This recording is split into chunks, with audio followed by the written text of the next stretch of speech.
being your president for 2018. It was and still is a great honor, and I appreciate it. I, at that point, delivered what I was sure was probably the greatest speech in the history of the chapter, if not all mankind. I mean, FDR, JFK, Reagan, all the great orators had nothing on me. What about Trump? Pass.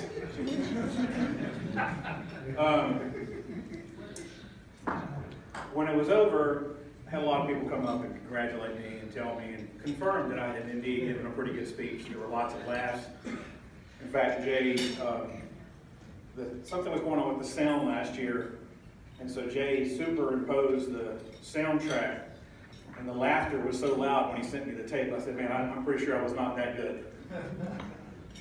But nonetheless, as I walked through the room when the meeting was over, people would come up to me, and I thought to myself, you know, a fella could get used to this kind of adulation.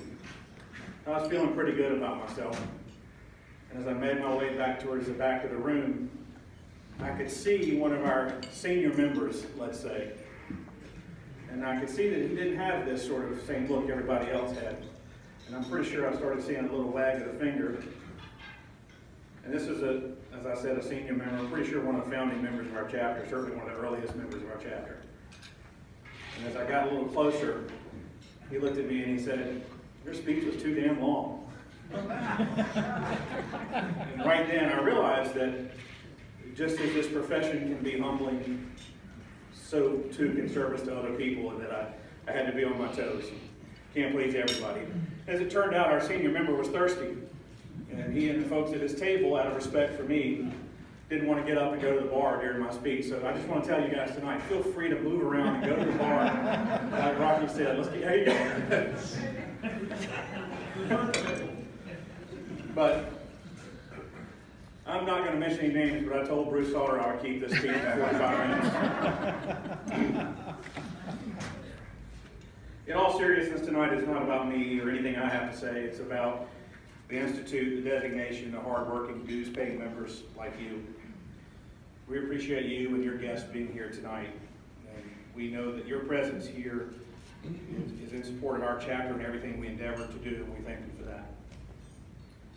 Tonight's about ushering in a new slate of officers, especially Sherry Colvin as president.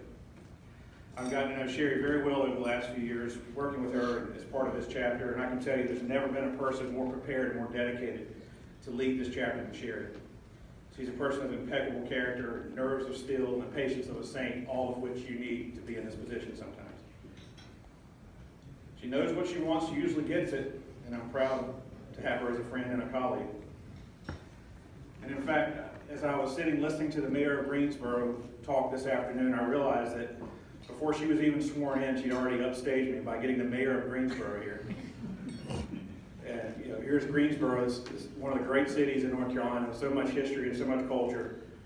And it brought to mind my grandfather, who was the mayor of said I wouldn't do this. He was a mayor of a little town called Warrington up on the North Carolina-Virginia border. It has about a lot of culture and history in its own right. It has about 845 residents, which is down from about 1,000 in the 1990s, so you might be saying to yourself, the place is really on fire.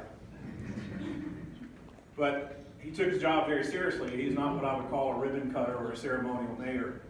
He was the kind of mayor that would walk down the street and pick up trash off the sidewalk in his Sunday suit, or attend to a broken water main, you know, at 3 o'clock in the morning, and sometimes he'd be down in the manhole with the utility guys. He was the kind of guy that you called him, he'd answer the phone, or he'd call you right back.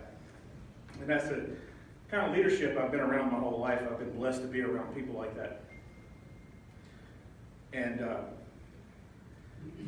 back in the late 80s, early 90s when he was mayor, a group of elderly folks from church decided they wanted to assemble a trip to England.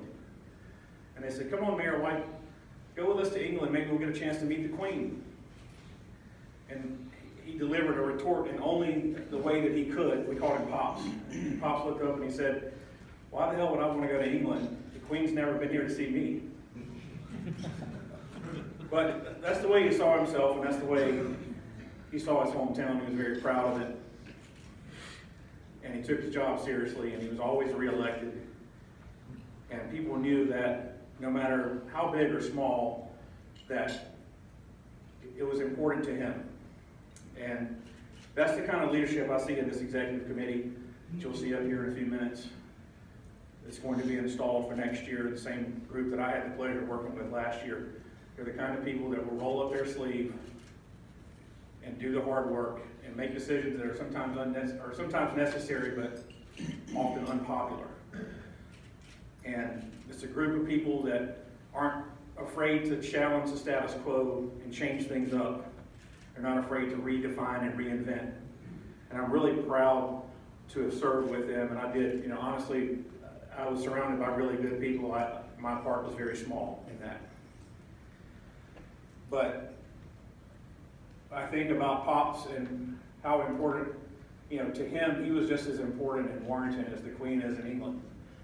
And no matter how big or small you think the endeavor, the people that are charged with the responsibility of maintaining it and sustaining it take it seriously.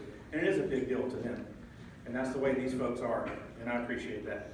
And I'm proud to have been a part of it. And I want to thank a few people, recognize a few people before I shut up. I know everybody's thirsty, right? First, I'd like to thank my wife, Nicole, Dr. Nicole Tate. She hasn't been to a lot of these events while I've been president because we have 2 small kids and sometimes an overnight stay is just not in the cards. But I convinced her to come since it's my last night, and I did want to prove to some people that I actually have a really good-looking wife. No, I'm here. Yeah. I knew nobody would believe me. Also like to thank Claire en France. She roped me into this adventure about 10 years ago. She saw something in me and believed in me, and actually told me in Washington that you're going to be president one day. And I was thinking bigger thing, but I'll take this. I also want to thank all the past presidents and board members and committee chairs for entrusting me and paving the way for me to come in. And it's been much easier for me to be a president because of the work that you've done in the past, and I want to thank them. And lastly, I'd like to thank you, our members, the people that pay the dues, that go to get your designations, you register for the classes, you come to the dinners, you contribute to our PAC funds, you contribute scholarship money, you contribute sponsorship money. Without you, there would be no North Carolina chapter, and in fact, there'd be no appraisal institute. So we thank you for being here. Thank you for your support. And thank you again for entrusting me to be your president in 2018. Thank you.